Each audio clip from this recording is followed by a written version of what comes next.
What's up, amigos? It's the Project Maker Minute with yours truly, Chris Lewitt. As you may know, I'm the former #1 for Cornell University, pro circuit player, elite junior development coach, and author and educator, author of The Secrets of Spanish Tennis and the Tennis Technique Bible.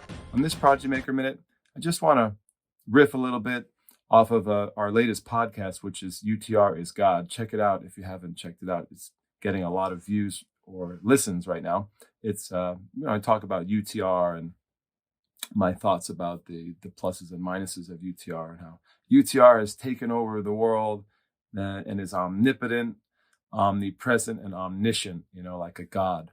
But anyway, I wanted to talk about withdrawing from a tournament or not entering a tournament because the level of players is below your son or daughter's UTR level. I would advise parents to not do that. I think it sets a bad example for your player. And I actually think if you decide to enter a tournament, even if your kid is the best one, the highest rated UTR in the tournament, you should go play. Go play, and there are some important things you can do there to get better. This is assuming that you need the competition and you want to play that weekend. Obviously, it's okay if you decide, we're not going to play this weekend. We're going to train hard at the club, hit the gym, work like an animal at home. That's fine too. But assuming that you want to get competitive matches for your kid and your player is the best one in the tournament, quote unquote, by UTR, if the UTR is accurate, it's usually pretty accurate. But you can still have a very valuable experience at a tournament. And what I don't like is many parents will pull their kid out of the tournament. Or if they see the back draw, they will pull their kid out of the back draw and say, this is basically a waste of time. I've heard that phrase a lot from parents. I would implore you not to do that. It's not the best way to parent or develop your kid. And what I would like you to do is see that as an opportunity, to work on something, maybe to work on an area of your game that you've been practicing that you're not quite as proficient in. So it could be a slice backhand or a new serve or grinding in defense or transition game, volley, whatever it is. I would encourage you to look at those tournaments and matches where the player is below your kid's player, or if you're a player watching, and this applies to you as well, look at those matches and tournaments as opportunities to work on something that you need to practice in kind of a live match situation. So it's an important time where you can work on something that you might not feel comfortable working on if everyone in the tournament or your opponent were very high, were very high UTR, much higher than you. Because if you play someone who's a lot higher than you, then it's go time, and you just have to go with your best shots and patterns. There's no really time to experiment with anything. So see those matches and tournaments as opportunities to experiment and develop your game to the fullest, all the skills that you're going to need long-term in the future.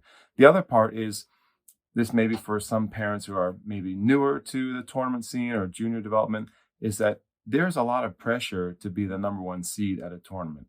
And it is difficult, and it takes a lot of discipline and focus to be able to go through 3, 4, 5, 6 matches in a row if you're the #1 seed, the target's on your back, and there can be a lot of pressure that accompanies that. And I think that's really healthy to put your kid into that kind of situation and make them prove not only to themselves but to the other players in the draw that they are the #1 and that they can come home with the trophy and they can win multiple matches, even if it's over several days.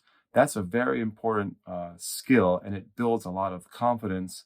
And that's a skill that your kid will need as they develop and go to higher and higher levels. And hopefully someday they're winning, top college tournaments or even professional tournaments. They're making a lot of money day after day or week over week. So for those two reasons, I think it can be very valuable to play a tournament if there's no one good, quote unquote, good in the draw. And so I don't think a lot of parents see it that way.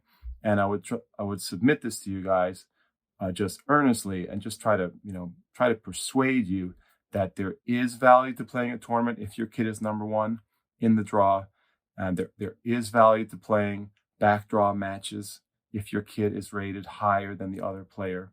And that's a pressure situation, and it's an opportunity to experiment and develop a more complete game. So for those two reasons, don't back out of the backdraw. Don't leave the tournament, and don't decide to not sign your kid up for a tournament just because they're number one. Put the pressure on them and make them prove to you that they can do it, match over match over match, and concentrate, even if the kid across the net might not be as good. And this is the same for senior players. We have a lot of competitive seniors now who are following the show.